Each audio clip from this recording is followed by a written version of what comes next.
Hey, this is Kevin with Lifestyle Overland. Today we're going to be installing the FTS Snorkel in our 2014 4Runner. Why snorkel, especially in the desert? Number one reason, fresh air. We want cool, clean, fresh air coming into our engine. We're going 10, 15 miles an hour down a dusty trail. All we're doing is sucking up dust and sucking up hot air. So we're going to get that intake on up a little bit. Stick around, we'll show you how to do it.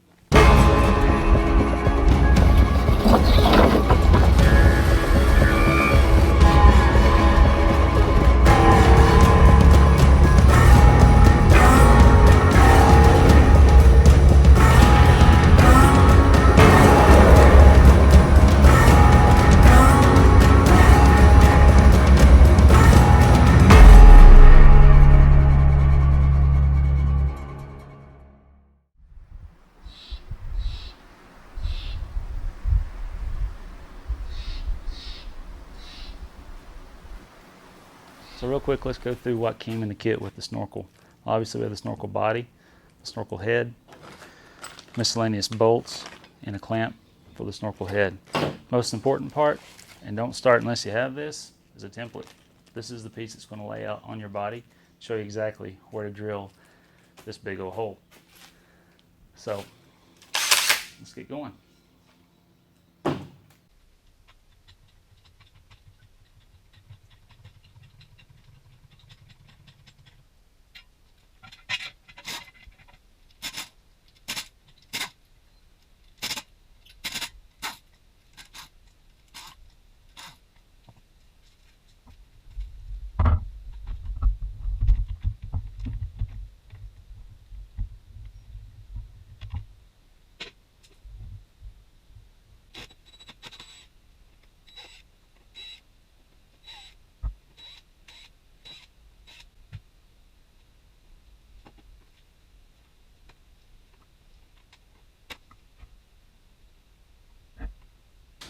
Alright, so after quite a bit of frustration and cussing, eventually got this liner undone. We've got the air filter box taken out to give us access, just make sure everything's lining up. So we're going to move on to putting our template on the body panel, see how things match up.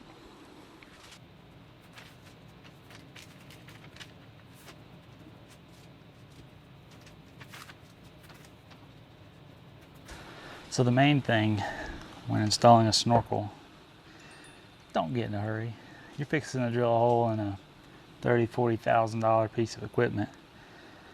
Not to mention all the blood, sweat, and tears that went into it. So we're going to go check out the thread on tr4.org real quick, just to make sure that we're tracking to how it was installed originally. So now that we've got our template matched up as best as we can with the paper that we've got here, just want to kind of give it a good visual and make sure it at least looks like it's going to work. And as best as I can tell at this angle, I think we're going to nail it right on the head here. So here goes nothing. So the next step of this process is to smack a little dent where the center of the drill bit's going to go so it doesn't wander, like so. Alright, so my game plan is I'm actually going to drill a big hole first and then test fit the unit, make sure that everything's lining up. That'll give me a better indication as to where this final hole needs to go down here so that we can figure out what that wandering is going to cause us. Okay, so one last check. I wanted to look at the pictures online and see if their center point is close to what I have matching up on mine. It looks to be about an inch above the flare and the fender. So I think we're pretty close, and let's drill some holes.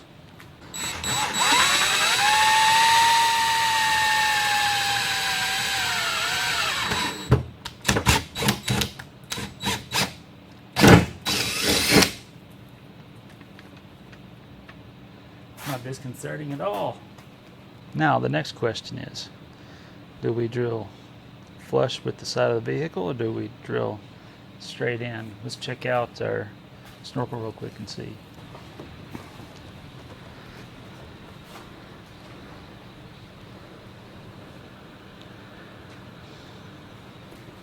So we want to follow the pattern, or I should say the angle of the inlet tube, and it looks to me like it's actually angled down. It doesn't pass straight through. So we're going to try and mimic that as we drill our big hole here. Now with a hole saw, you're inevitably going to have a little bit of wobble. This one seems to be pretty good, so.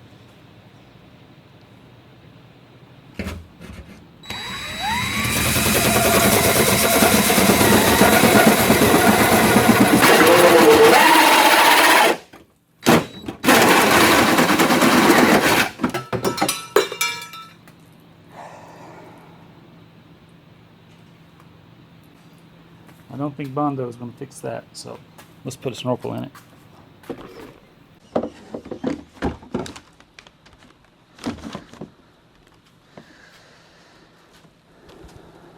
I believe we got it.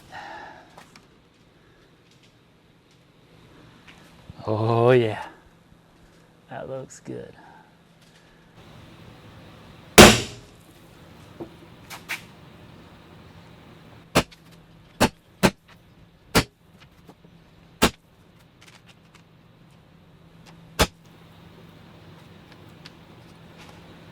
I'm not gonna lie, I'm a little shaky after drilling that. We're gonna start with 1/4-inch holes, just as a pilot, because sometimes going with a big drill bit from the get-go causes more problems than good, because it tends to grab, and bend it all kinds of different ways.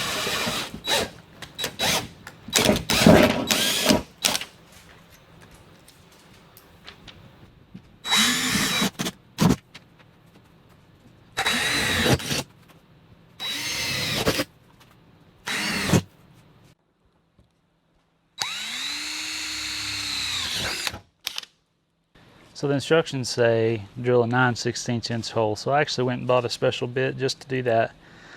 But after taking a look at the bolts that came with it, they're awful small. So I'm instead going to go with a 1/2-inch hole just to start out with and see where that gets us.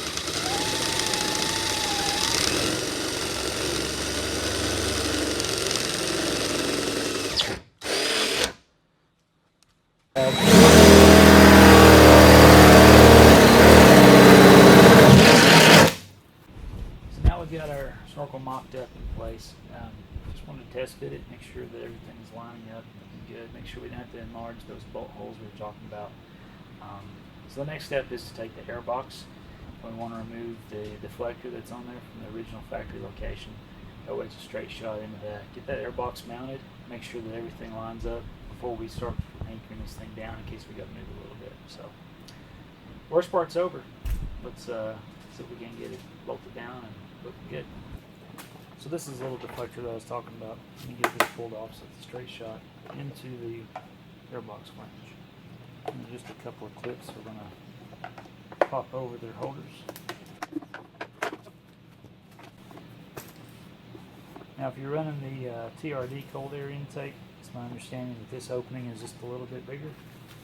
And you will have to use a sensor safe RTV silicone to make the seal, but I've also been told that if you run the factory or the stock non-TRD airbox, there shouldn't be any issue. So let's see what we can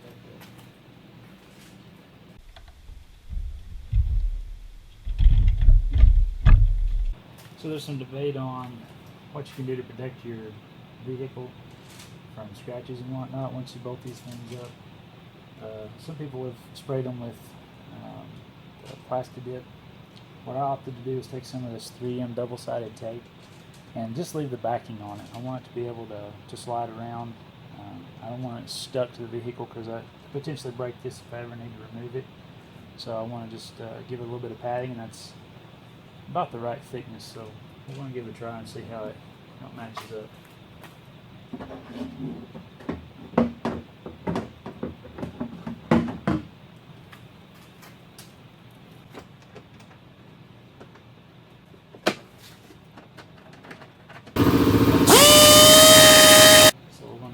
this back off, open up this hole a little bit, and hopefully the whole unit will slide back.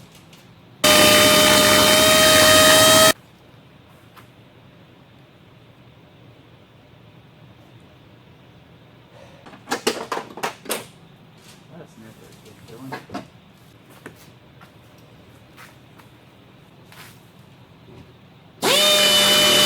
It's like a little bit of struggle. We got all the holes lined up and bolted up. I had a problem with this upper left here. Maybe the template was a little off, or maybe my drill bit moved some, but we're going to go with it. Next thing I want to do is make sure that our vertical intake portion here is properly aligned with the A-pillar. So it's installed. And I'll tell you right now that if you're not comfortable doing mods to your vehicle with a little bit of mechanical experience, you probably don't want to tackle something like this. It really is tedious when you're dealing with body panels and such that are not easily replaced or repaired. So that being said, it's completely doable. A lot of cuss words, it's bloody knuckles, but we finally got it in. And let's button everything back up and see what kind of temperature we get, see what kind of improvement we end up with after raising this intake up out of the heat and dust.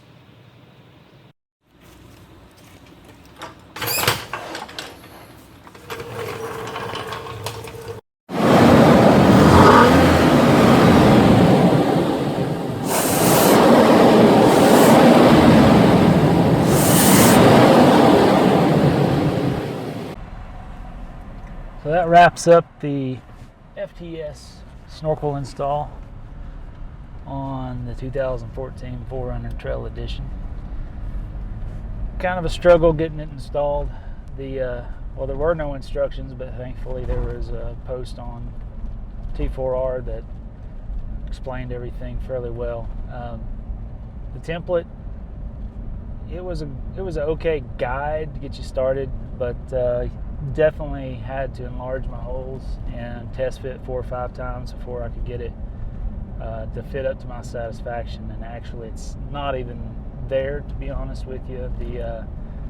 The upper bracket that was included to tie the top of the intake to the A-pillar is a joke. It doesn't fit. It doesn't even reach the A-pillar, so I ended up having to use some of my own double-sided 3M tape to get it to match up. That's really the only complaint, though. It looks awesome, which, you know, really is the only reason we install these things. I'm just kidding. But functionally, I think it's going to be just what we're looking for. I know the Safari Snorkel is due to come out any day, as it has been for the past 2 years. I'm sure that's going to change soon. But no, this is just what we needed. We were looking for functionality, and I like the low profile that the FTS has over the Safari Snorkel. We'll give it a shakedown and see what the numbers run. I've got my torque cap running right now, and it seems to me that we've probably dropped about 10 or 15 degrees on the intake. It's almost 95 degrees outside today, and right now we're running at about 103 degrees intake, which I had just been idling for a good 10 minutes getting the camera gear set up, so that would explain why it's still a little high. So we're going to give it a go and see how it does. You know, main benefit is to get some fresh air to the intake, get some clean air to the intake, and if we are to come across a nasty creek cross at some point in time, it's just a little bit added confidence that we can take it through the water without hydro-locking our engine. So other than that, install was a challenge. Probably would hold off for the Safari if I was someone else. Maybe they'll have a little bit better fit up than what this one was. I give it about a 7 out of 10 on quality. But no, man, if you're looking for a snorkel today, then go check out PathfinderOutdoors.com. That's where they've got them. And I know that they're just about done placing orders, so this maybe your last shot. So get on it pretty quick. Till then, we'll see you next time.